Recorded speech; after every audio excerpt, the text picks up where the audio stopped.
We start our story 30 years in the past, on what should be a joyous occasion, a wedding night. But things take a dark turn fast. Two young brothers, Alex and Daniel Ladomas, are witnessing something no child should ever see. Their Aunt Helene has just married a man named Charles, but this wedding night will be his last. Young Daniel is exploring the massive Ladomas family mansion when he encounters Charles, who's wounded and desperately begging for help. But instead of helping him, Daniel does something chilling. He alerts his family. Within moments, family members arrive wearing ceremonial masks and robes, looking like they're part of some twisted ritual. Despite his new bride Helene's desperate pleas to spare him, Charles is shot with a spear gun and dragged away into a locked room. The family actually praises Daniel for what he's done, telling him they're proud. This opening scene sets a horrifying tone for what's to come. Fast forward 3 decades, and we meet our protagonist, Grace. She's about to marry Alex Ladomas, who's now grown up and returned home after being estranged from his wealthy family. Grace is a former foster child who's always dreamed of having a real family, so she's both incredibly excited and incredibly nervous about this wedding. Grace's anxiety isn't unfounded. The Ladoma family owns a massively successful gaming company, and they're seriously wealthy. She's worried that Alex's father doesn't like her, and his brother Daniel keeps making uncomfortable advances toward her. The family dynamics are already feeling off. Just before the ceremony, Alex gets really serious with Grace. He asks her if she wants just to run away and elope instead, skip all of this family stuff entirely. But Grace is committed. She wants to be part of a family for the first time in her life and to know the people who raised the man she loves. It's a touching moment, but also painfully ironic given what's about to happen. The wedding goes off beautifully, and we get to meet the complete Ladomas family. There's Tony, the patriarch, and his wife Becky. Daniel is now an alcoholic who seems deeply troubled. His wife Charity is snobbish and judgmental. And of course, there's the somber Aunt Helene, still with the family after losing her husband Charles all those years ago. Becky, Alex's mother, pulls Grace aside and thanks her for bringing Alex back into the family. Grace has already won over some people, which makes her feel more at ease. After the wedding festivities, Alex explains to Grace that there's a family tradition. Every new member of the family who joins through marriage has to play a game at midnight. It's not about winning, she has to participate. Grace will draw a random card from a mysterious old box, and whatever game is written on the card is what they'll play. Then, Alex's sister, Emily, and her whiny husband, Fitch, arrive with their 2 children, Georgie and Gabe. The family gathers to explain the history behind this tradition. Their ancestor, Victor Ladomas, ran a printing press way back in the day.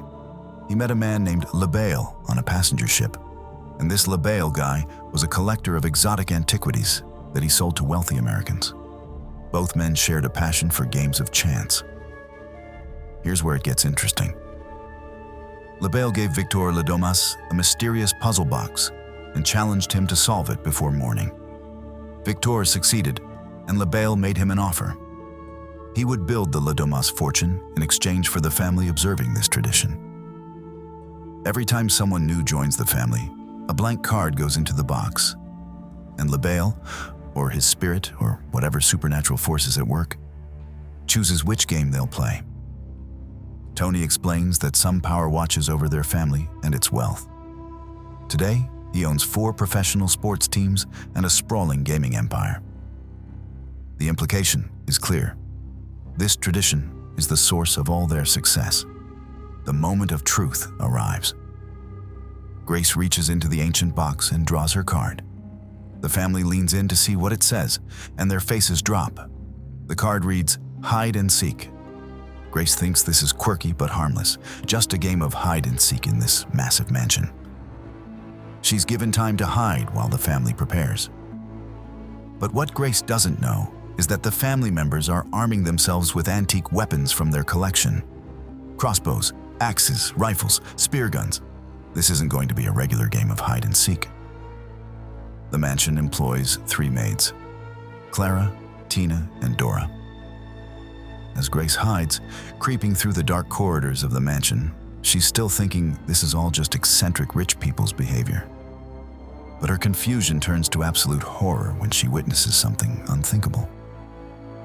Emily, Alex's sister, mistakes the maid Clara for Grace and accidentally eliminates her. Grace witnesses this and realizes with dawning terror that this isn't a game. It's a hunt, and she's the prey. Alex finally confesses the horrible truth. The hide-and-seek card is the only game that requires the family to eliminate the new member. They believe that if Grace survives until dawn, the entire family will perish as punishment from Le Bail for failing to complete the ritual. The last time someone drew this card was 30 years ago. It was Charles, Helene's husband, who Grace now realizes was hunted and eliminated just like she's being hunted now. Grace is shocked, scared, and furious. Alex kept this from her, knowing she would never have married him if she had known the truth. But there's no time for a relationship discussion right now. Grace needs to survive. Grace is discovered by Daniel, who seems disillusioned with this whole bloody family tradition. In a moment of conscience, he gives her a head start. Meanwhile, Alex tries to help by destroying the security monitors so the family can't track Grace's movements through the mansion. In the chaos, another tragedy occurs. Emily accidentally eliminates Tina, another one of the maids, mistaking her for Grace. The body count is rising, but Grace is determined to survive. Grace makes her way toward an exit, but Stevens, the family butler, blocks her. He's preparing tea like it's just a typical night, completely calm about the murder hunt happening in his employer's home. Grace thinks quickly and throws the scalding hot tea in his face, then makes a run for it. Grace finds Dora, the third maid, in the dumbwaiter. Dora starts yelling to alert the family, but in a darkly ironic twist, she accidentally gets crushed by the dumbwaiter door while calling out. Grace keeps running. Grace finally escapes the mansion and runs to the barn on the property. For a moment, she might actually have a chance. But then something shocking happens. Emily's young son, Georgie, appears with a gun and shoots Grace in the hand. Furious and in pain, Grace reacts instinctively and knocks the child out. But in her injured state, she loses her footing and falls into a pit. This isn't just any pit. It's filled with the decaying remains of all the previous people who drew the hide-and-seek card and lost. Charles's body is among them. Grace is literally standing among the evidence of decades of these ritualistic eliminations. Wounded but refusing to give up, Grace climbs out of the pit, but her freedom is short-lived. Stevens, the butler, has tracked her down and is in pursuit. Grace spots Stevens' car and steals it. Finally, she's getting away from this nightmare mansion. But the Ladomas family's wealth and resources catch up to her quickly. The car is reported stolen and remotely shut down, bringing it to a stop. Stevens catches up with the disabled vehicle and tranquilizes Grace. As he's driving her back to the mansion, presumably to her demise, Grace regains consciousness. She's not going down without a fight. She attacks Stevens while he's driving, causing the vehicle to crash. Stevens doesn't survive the crash. Near the crash site, Daniel finds Grace. For a moment, she thinks he might help her again. He gave her a head start before, after all, but Daniel realizes that his father, Tony, is secretly watching them. In a heartbreaking moment, Daniel captures Grace, unable or unwilling to defy his father directly. Grace is brought back to the mansion, and the Ladoma family prepares to complete their ritual sacrifice.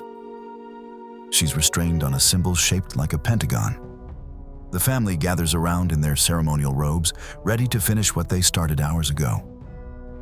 As part of the ritual, the family drinks from a ceremonial cup. Almost immediately, they start vomiting blood. Daniel reveals what he's done. He poisoned the cup's contents. But he made sure the poison wasn't lethal. It's his final act of defiance against this murderous tradition, and it gives Grace a chance.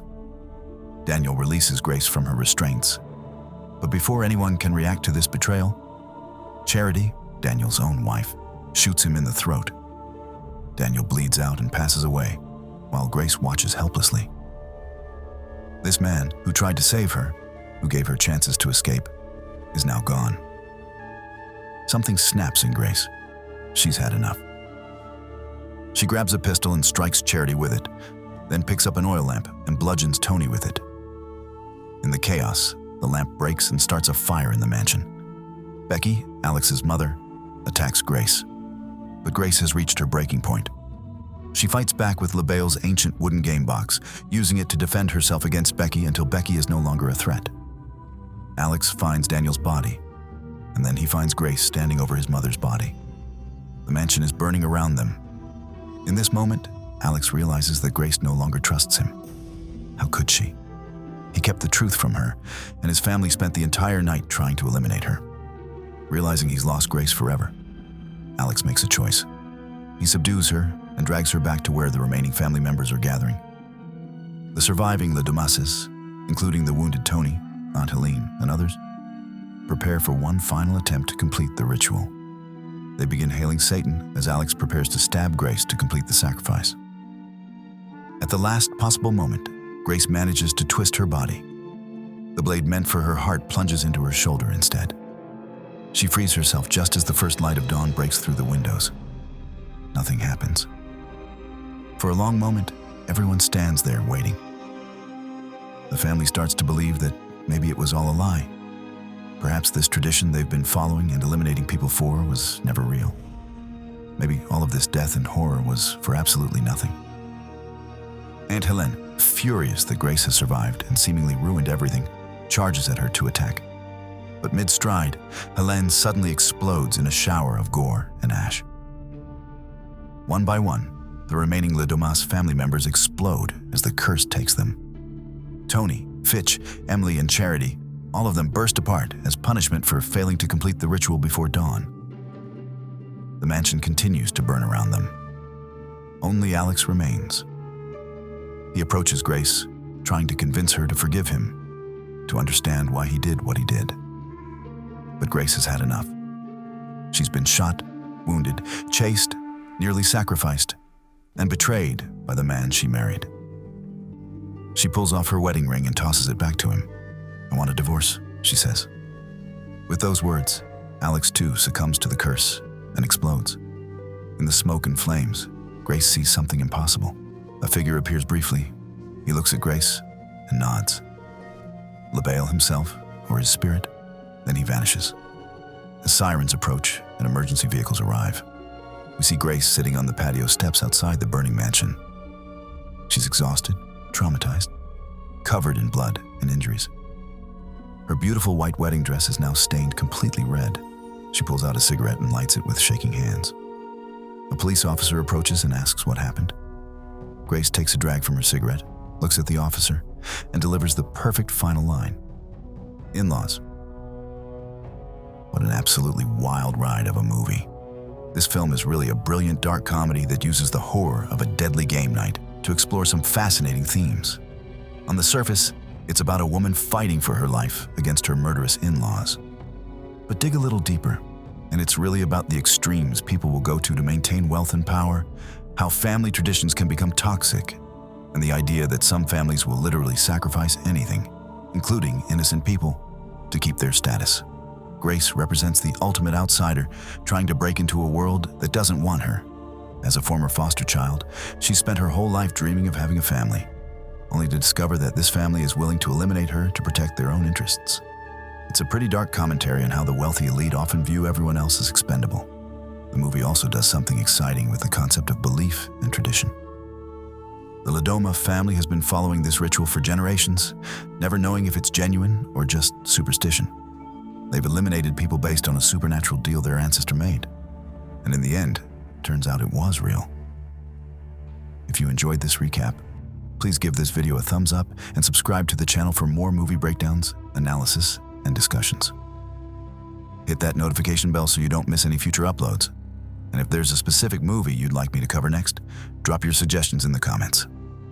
Thanks so much for watching, and remember, always read the fine print before marrying into a wealthy family.